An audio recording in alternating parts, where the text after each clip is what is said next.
¿Qué tal, amigos? El gusto de saludarlos, el gusto de encontrarnos nuevamente aquí. Estamos en Eva Café, en el Villa María Shopping, un espacio de referencia que tiene la ciudad y que también tiene la región. Y como siempre abrimos la mesa para charlar. En este caso estamos con Leo Pirantonelli, él es comunicador, es de Villa María. Y vamos a hablar de un tema que está en la agenda, pero a la vez no está tanto como debería importarnos en ese punto, que tiene que ver con el conflicto en Medio Oriente, que tiene una pata en Estados Unidos, que tiene una pata también en Argentina. Algunos hablan de una pata más latinoamericana, pero bueno, esas son preguntas que van a ir surgiendo en la charla. Leo, te agradezco la visita. ¿Cómo estás? ¿Qué hace Daniel? Bueno, gracias por la invitación. Como vos has dicho, bueno, es una guerra que tiene consecuencias globales, sobre todo en la economía. Argentina está quedando cada vez más implicada por dichos del presidente y tiene un tratamiento mediático. Prendes cualquier canal de televisión de los que vemos en la Sí. tele y se está hablando de esto, pero el tratamiento es nefasto, al igual que en otros conflictos anteriores, es completamente parcial. El tratamiento de los medios tiene que ver con la ignorancia, con un sesgo que está hecho, con una intencionalidad o con la poca información que hay. A ver, a veces hay temas que son específicos. No sé, se me ocurre reforma laboral y se llamó más a los CEOs a opinar que a los líderes sindicales. En este caso, ¿corre por ese camino también? Sí, es puramente intencional. No, no cabe lugar a esta teoría de que es por ignorancia. Los discursos de los, te diría, 4 o 5 principales canales, los puedo mencionar: TN, La Nación, A24, C5N, incluso, que por ahí se considera un canal opositor, está completamente alineado con la línea discursiva oficialista de este gobierno, que sería alineada a la derecha sionista, que es el discurso que se impone desde Israel. ¿El sionismo qué es? El sionismo, bueno, es largo de explicar, es un nacionalismo judío. Durante gran parte de la historia, los judíos fueron un pueblo sin territorio, como podría decirse los gitanos, por ejemplo. Sí. Antes de la Segunda Guerra, incluso antes del Holocausto, ya estaban buscando tener un lugar donde formar un Estado-nación, un territorio. Se barajaron un par de opciones. La principal opción fue Palestina, digamos, la Tierra Santa, Claro. por ser el hogar ancestral del pueblo judío. ¿Porque estaba escrito en la Biblia? ¿O por una cuestión geopolítica, más que por las Sagradas Escrituras? La excusa sería la Biblia, cuestiones ancestrales que incluso después son muy difíciles de chequear, porque han pasado miles de años por ahí sin que judíos estén en esta zona, más allá de que hubo judíos que sí se quedaron viviendo toda la historia en Medio Oriente, conviviendo con cristianos y con árabes y musulmanes.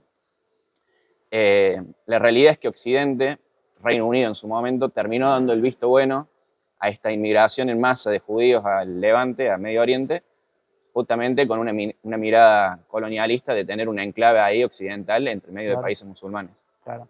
Bueno, Reino Unido en su momento, Alemania después, tanto con los pueblos judíos como con el pueblo gitano, era una cuestión que terminó siendo también en su germen el chivo expiatorio de todos los males que afectaban a una cuestión. Eso viene desde la Edad Media, con la cuestión de la plaga, por ejemplo. La gente comenzó a ver que los cristianos se enferman y los judíos no. Dijeron, son brujos, la plaga es culpa de los judíos. Resulta que tenían mejor hábito de higiene, por eso no se enferman. Pero bueno, terminó habiendo persecución, los famosos progromos. El antisemitismo, el odio contra los judíos viene desde la Edad Media. Lamentablemente hoy está creciendo y es en parte, principalmente, la responsabilidad del discurso de la derecha sionista, que quiere igualar ser judío con ser sionista, o criticar al sionismo o a Israel con criticar al pueblo judío. Claro. Cuando vemos a un presidente hablándole a una porción del pueblo judío, si lo queremos llamar así, y diciéndole que como argentinos nosotros estamos ganando una guerra, ¿eso puede generar alguna consecuencia o es algo para la tribuna nomás? Eso es criticable desde muchos aspectos. Primero, desde el aspecto moral, me parece el principal, porque vos estás avalando como persona directamente masacres contra civiles. Lo hizo durante 3 años con lo que pasó en Gaza, en Cisjordania, en Palestina, y ahora lo está haciendo con este ataque a Irán, que más allá del régimen que tenga Irán y de cómo se vive adentro de Irán, que creo que nadie lo puede defender, están masacrando civiles. Están haciendo lo mismo que han hecho en Palestina, en el Líbano, en Siria, en toda la región de Medio Oriente, desde el siglo pasado, ya que Estados Unidos y las potencias europeas e Israel masacran civiles a mansalva y después venden un discurso moralista en los medios, que es lo que sale en los canales de televisión que te decía. Claro, esta idea de ser la policía del mundo, de cierta manera. Exactamente. ¿Con qué cara pueden hablar de la forma en la que viven las mujeres musulmanas o los homosexuales y después los van a bombardear sin ningún tipo de diferenciación entre lo que es la cúpula del gobierno y lo que son los civiles inocentes? Ahora, hay un ataque a Irán que se está desarrollando en este momento, que nosotros lo vemos alejado, pero en realidad nos damos cuenta que con el aumento de los combustibles está más cerca de lo que imaginábamos, ¿no? Bueno, esa es una de las patas que nos afecta. ¿Qué tal? ¿Qué tal? ¿Cómo? Entonces, de cierta manera, lo que uno piensa que está en la lejanía termina afectando en la cotidianidad, aunque uno no esté interesado en política internacional, de cierta manera. Uno piensa que es un conflicto bélico lejano, que es una cuestión diplomática, que no te va a afectar a vos en tu casa, porque vos no salís de tu metro cuadrado, vos no salís de Villanueva, no te manejas en dólares, y en realidad es mucho más profundo que eso. Si querés, cerramos lo que decía recién de los dichos del presidente. Dale. Y después pasamos a eso. Más allá de esta cuestión moral que mencionaba, el presidente, bueno, representa a todos los argentinos. Cada declaración que haga es una declaración diplomática. No vale esto de decir, lo digo a título personal, como lo dijo en su momento con el caso Libra, que tuiteó, promocionó una estafa y dijo, no, esto yo no lo hago como presidente, lo hago como ciudadano. Sí. Eso no existe.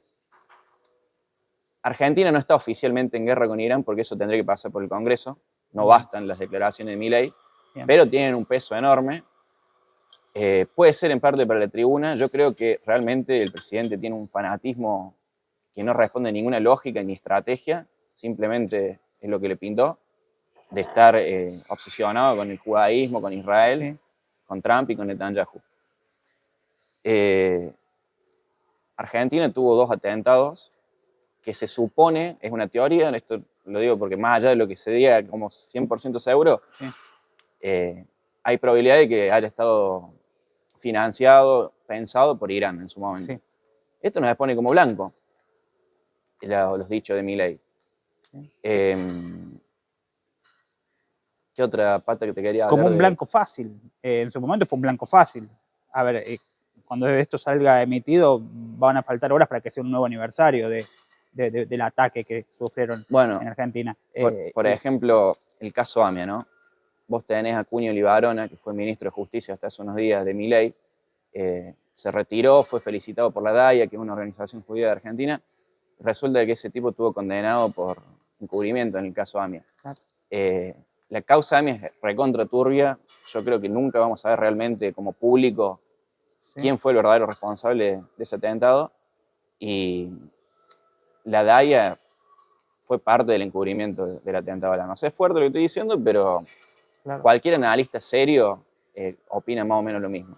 Y en ese punto, a ver, la DAIA, lleva adelante una representatividad, pero a la vez no es una representatividad total y común de todo el pueblo judío. Me imagino que no todos piensan igual que la DAIA, ¿no? Que no están alineados en esa historia.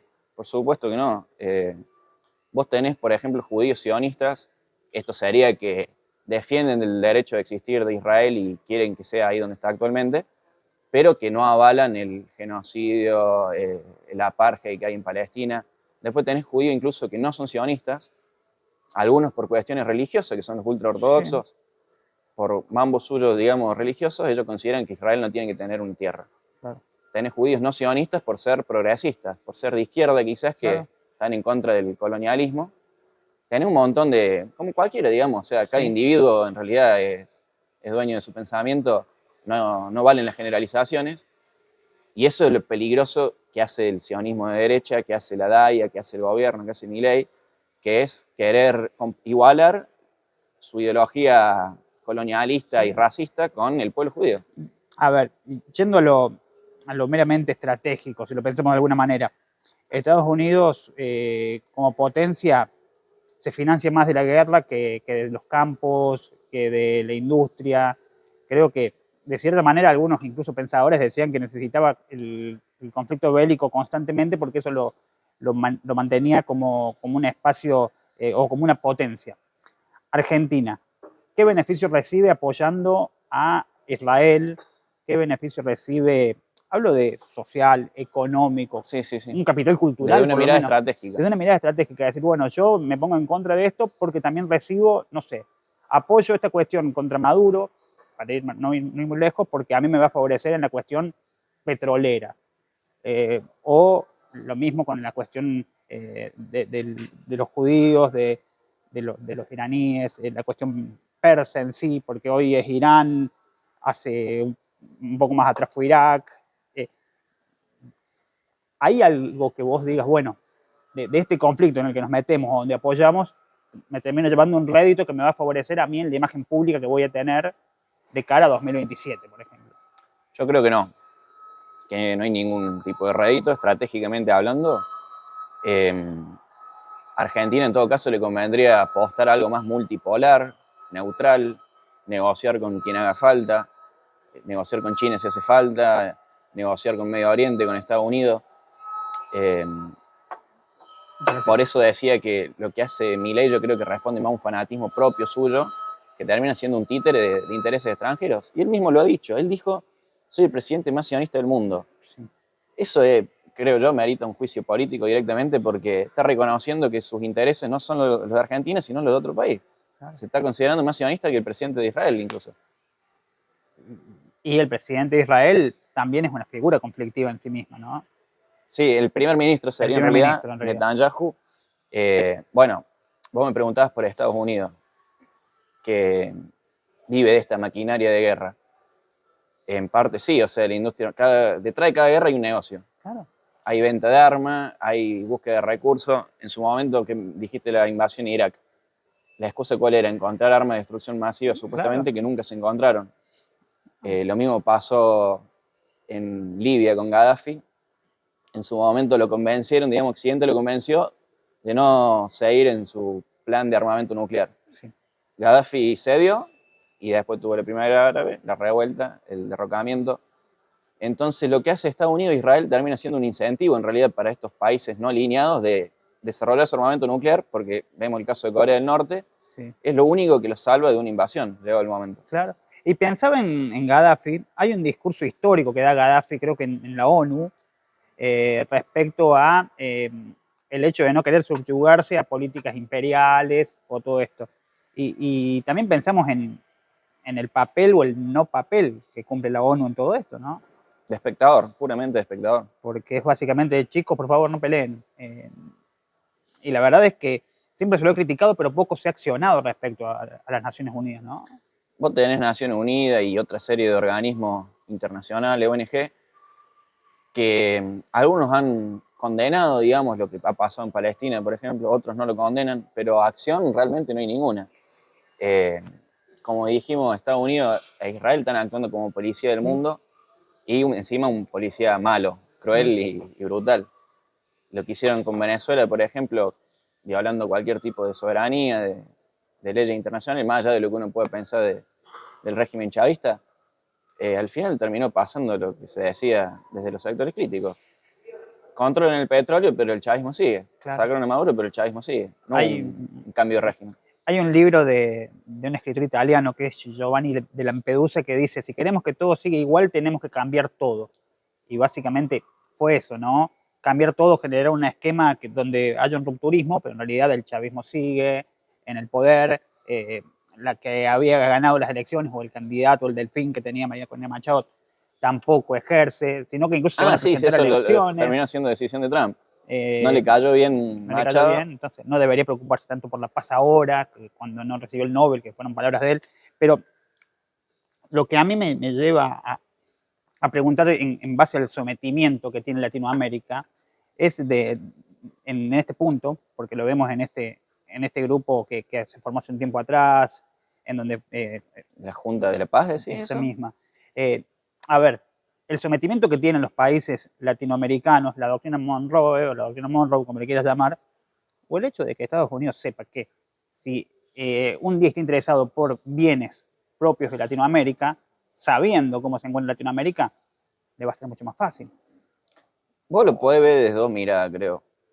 Una de dignidad de los pueblos, digamos, no podemos estar sometidos, necesitamos ser independientes, desarrollarnos por nuestra cuenta. Y también lo podés mirar desde un punto de vista práctico. Quien te justifique esos sometimientos quizá lo hace desde el punto de vista práctico. Yo creo que incluso desde el punto de vista práctico no sirve. Trump no va a estar eternamente en el poder. ¿Qué pasa mañana si cambia radicalmente la política estadounidense y el presidente de acá se mostró como sumiso a Trump y a sus Pero locuras. hay un presidente también como Lula da Silva, por ejemplo, que puede gustarte más, puede gustarte menos, pero que se plantó y dijo, no, a mí no me parece, yo no apoyo esto, te reviento con aranceles, le dijeron, después al final no lo reventaron con aranceles, le dijeron, no, me cae bien porque es frontal.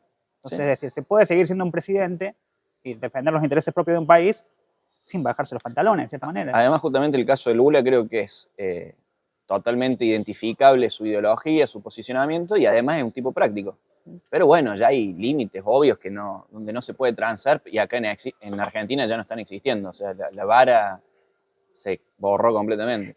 En ese punto, porque nosotros hoy hablamos de países como, o de naciones como Israel o el pueblo judío, hablamos de Estados Unidos, hablamos luego de Palestina, hablamos de Irán. ¿Hay buenos y malos en esta historia? No, por supuesto que no. Porque, ¿para qué? Para orientar el discurso que estamos teniendo, ¿no? Porque por ahí decimos, che, este sector está haciendo barbaridades y este no. Y parece que cuando se cuenta la historia siempre se está tomando un partido por estos son los buenos y estos son los malos. Si te habla, cualquiera que te hable de bueno y malo ya te está estafando de entrada, en cualquier tipo de conflicto, no solo entre países. Sí. Pero claramente hay relaciones de poder donde hay más fuerte y más débil. En este caso, Irán está solo. Los agresores fueron Estados Unidos e Israel. Estamos hablando de la potencia militar todavía más grande del mundo. El ataque estadounidense comenzó con un bombardeo a una escuela iraní donde murieron más de 150 niñas menores de edad. Esto primero fue negado, después fue puesto en duda, finalmente fue confirmado. Otro ataque ilegal de Estados Unidos fue bombardear un buque iraní que estaba fuera de la zona de guerra, donde volvía a hacer una exhibición en India, había más de 150 cadetes que murieron. Esto recuerda mucho el ataque del Lara Belgrano, también fue ilegal fuera de la zona de guerra. No hay buenos ni malos, pero sí hay desequilibrios de poder muy grandes, hay mucha hipocresía y sobre todo es interesante decirlo, creo, en nuestro ámbito, por lo que nos llega desde los medios. A nosotros desde los medios acá en Argentina sí nos llega como que hay buenos y malos. Por eso es interesante contrastarlo. Quizás si viviéramos en un país bajo la influencia iraní, recibiríamos lo completamente contrario en la televisión, claro. Y ahí sí uno lo plantearía desde el otro lado. Toda guerra tiene guerra de información, obviamente, hay fake news desde los dos lados todo el tiempo yendo y viniendo, y en nuestro caso quedamos de un lado. Bueno, pero estos conflictos bélicos que suceden y que traspasan la barrera idiomática, más allá de que existan plataformas que traducen, más allá de que existan una multiplicidad cantidad de sitios, uno no sabe cuál cadena es confiable, cuál fuente es confiable, ni siquiera sabe cuál video es real en este punto. Entonces es muy difícil o es una deuda muy grande que tiene este sector del mundo respecto al otro en cuanto a la calidad de la información y la cantidad de la información, porque en realidad uno cuando se encuentra una noticia, no sé, en una cablera local, en una agencia local, la copia y la pega, esa misma noticia aparece replicada en un montón de medios a nivel español o a nivel latino, y es muy difícil acceder a la fuente primaria de todo esto. No sé si me estoy explicando. Entonces Sí. Es mucho más difícil saber a ciencia cierta si el que dijo algo en esa nota y el que está citado realmente lo dijo. Uno prende la tele y el discurso es homogéneo, totalmente parcial. Sí. Las redes sociales, yo creo que son en este caso nuestra salvación. Está lleno de información falsa, está lleno de información parcial, pero al menos uno tiene la posibilidad de ver ambas, de ver la información falsa o parcial de un lado y del otro, de ver información más neutral, de buscar profesionales, analistas, aunque estén quizás alineados más de un lado o del otro, de distintas ideologías, posturas teóricas, y contrastando es que uno se puede llegar a acercar a lo que está más cercano a la realidad. Claro. Obviamente es difícil, pero bueno, el internet nos da esa posibilidad. ¿Y cuánto contrasta? Porque, a ver, uno labura de esto y uno busca otras opciones, busca otras fuentes, pero en realidad el consumidor final de un servicio informativo recibe la información ya masticada. Es más fácil convencer a alguien de una mentira que convencerlo de que estaba equivocado también después. Sí, sí. Entonces, es mucho más difícil. Vos que trabajás en esto, que seguís el tema, lo sabés. ¿Cuánto sesgo tiene aquel que está informado parcialmente por haberlo visto en el noticiero de su casa? ¿Cuánto sabe realmente el que lo está viendo en su casa? El tipo común. Mm.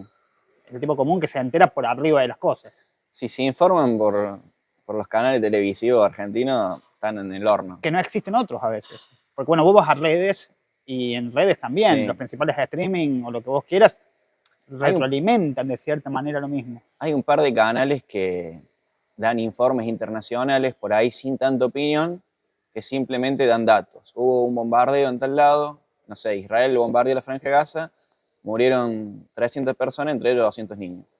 Ahí hay información pura y dura, sin Sí. carga ideológica o de opinión o política. Y bueno, eso sí uno lo puede llegar a ver en la tele. Eso ya te da una pauta de lo que está pasando. Sí. Después están los canales argentinos que esa información no la presentan, y si la presentan te van a decir que eran todos terroristas, por ejemplo.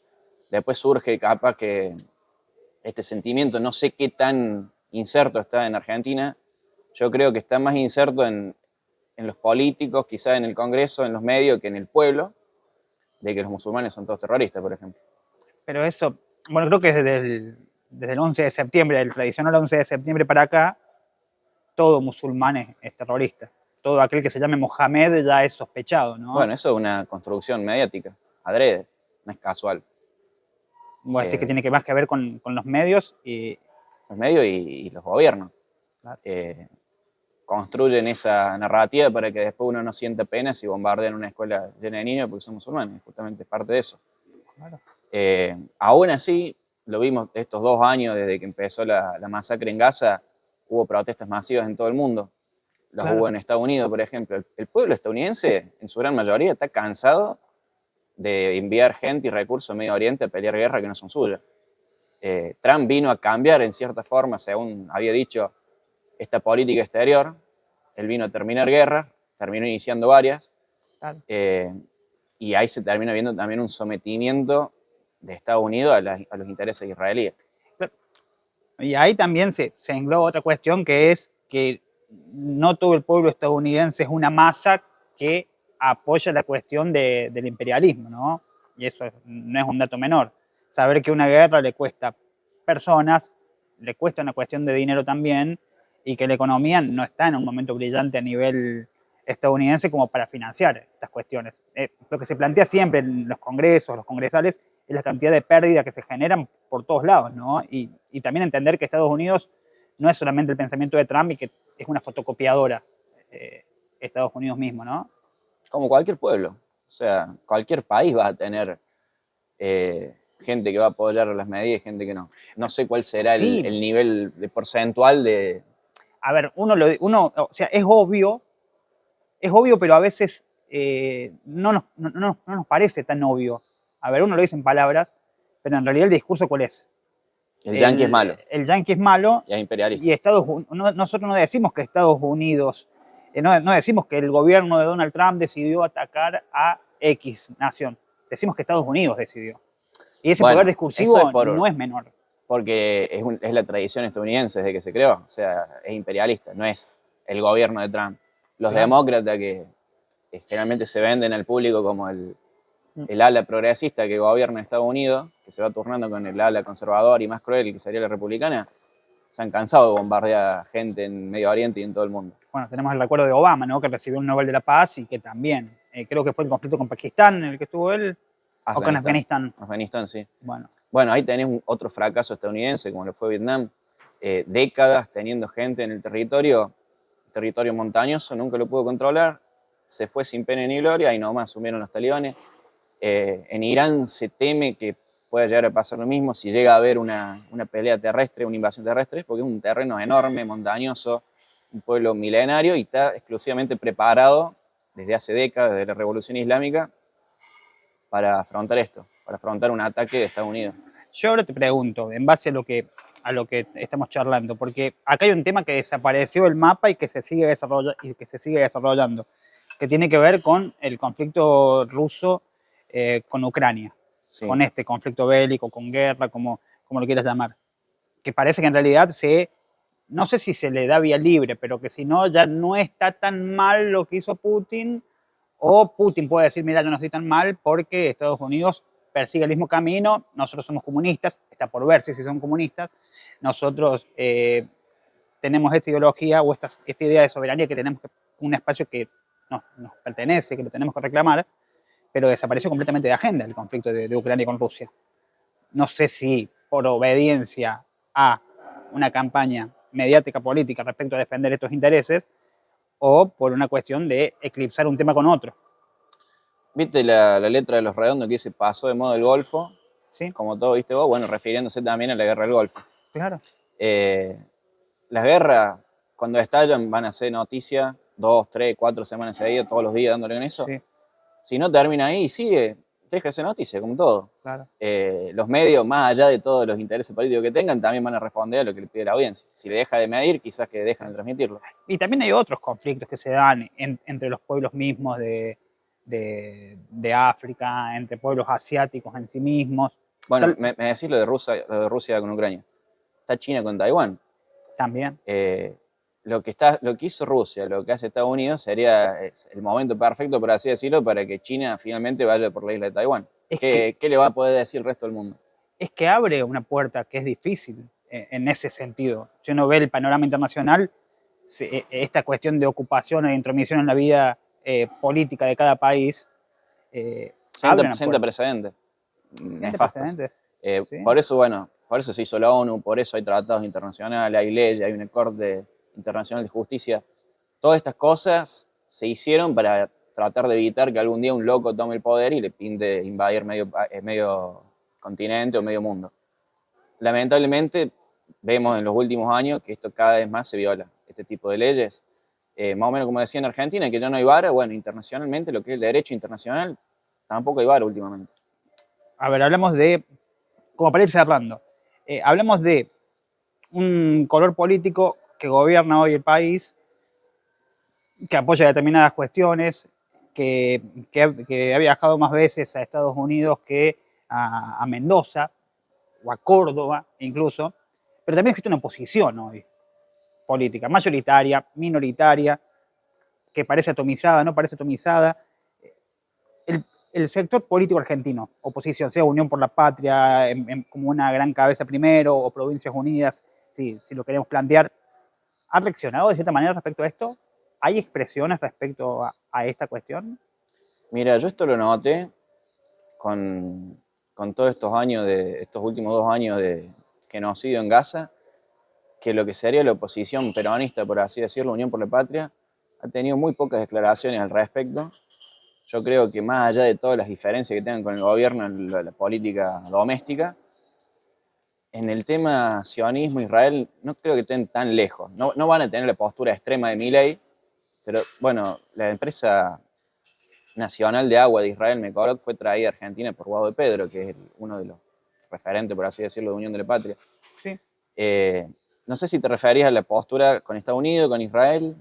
A la postura misma de... o esta postura bélica. Claro, de Estados Unidos, Israel, la cuestión de apoyar un conflicto bélico en base a un presidente. A ver, hemos visto una, no sé si es diputada de Blasi, que fue sancionada por sí, exdiputada, legisladora. Ajá, legisladora era. Lo vimos bueno, a el eso. caso de Rebor, no sé si viste estos últimos días. Contame.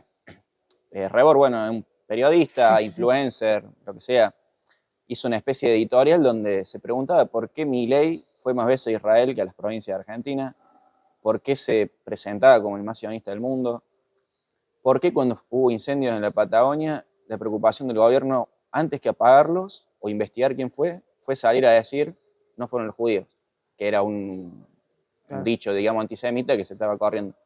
¿Por qué esa obsesión, esa hiperfijación? Bueno, inmediatamente el día siguiente, un influencer, no sé si influencer o qué, sionista de Twitter, y presentó una denuncia a la DAIA por antisemitismo, por un montón de... también dijo que como que iba a llorar y se conmocionaba Milei en un muro de piedra, refiriéndose al muro de los lamentos. Bueno, por ofensa a la religión y comentario antisemita, no sé, esta persona le hizo una denuncia a Rebor, y el mismo presidente retuiteó esto, citando a la DAIA, que es el organismo estamos viendo una persecución política y judicial a gente que se manifiesta en contra del sionismo, de los genocidios, de las masacres, o de lo que está haciendo el mismo presidente, que es anteponer los intereses de otro país a los argentinos. Para mí es gravísimo, y obviamente no salen los medios por todo esto que hablábamos antes. Y es básicamente decir no estoy de acuerdo, no es más que eso, ¿no? Totalmente, o sea, cualquiera puede buscar el la editorial de Rebord, y si alguien encuentra algo antisemita en eso, que me lo diga. Claro. Además, estamos hablando de un presidente de un gobierno que no ha tenido ningún tipo de problema de pelearse con un chico autista, criticar, pegarle a los jubilados, decir zurdos de mierda, Sí. un discurso violento que persigue minorías, que prejuzga por cuestiones ideológicas, pero solamente hay una cuestión que es intocable para el poder político y judicial, que es no el judaísmo, sino el sionismo. Claro. Y ahí radica la diferencia, ¿no? Básicamente en la cuestión de lo discursivo, el sionismo respecto al judaísmo también. Sí, es lo que hablamos antes. Sí, No sí, son sí, lo sí. mismo, pero el principal promotor de antisemitismo termina siendo la DAIA y todos estos personajes que están tratando de coartar la libertad de expresión en Argentina, en un gobierno supuestamente liberal. Leo, te agradezco la visita, te agradezco el tiempo. Siempre es bueno tratar estos temas porque tal vez no se desarrollen lo suficiente o tal vez hay un coro hablando de esto y sabemos que un coro sigue siempre la misma letra y todas las voces terminan cantando lo mismo, así que celebramos estos espacios. Gracias por venir. Gracias a vos por invitar y bueno, espero que la gente no compre ningún discurso ni de un lado ni del otro, sino que trate de buscar distintas fuentes y contrastarla, después cada uno sacará su conclusión. Muchas gracias. Gracias a vos. Leo Pierantonelli con nosotros aquí en Eva Café, en el Villa María Shopping. Nosotros nos encontramos la próxima semana. Chau, chau.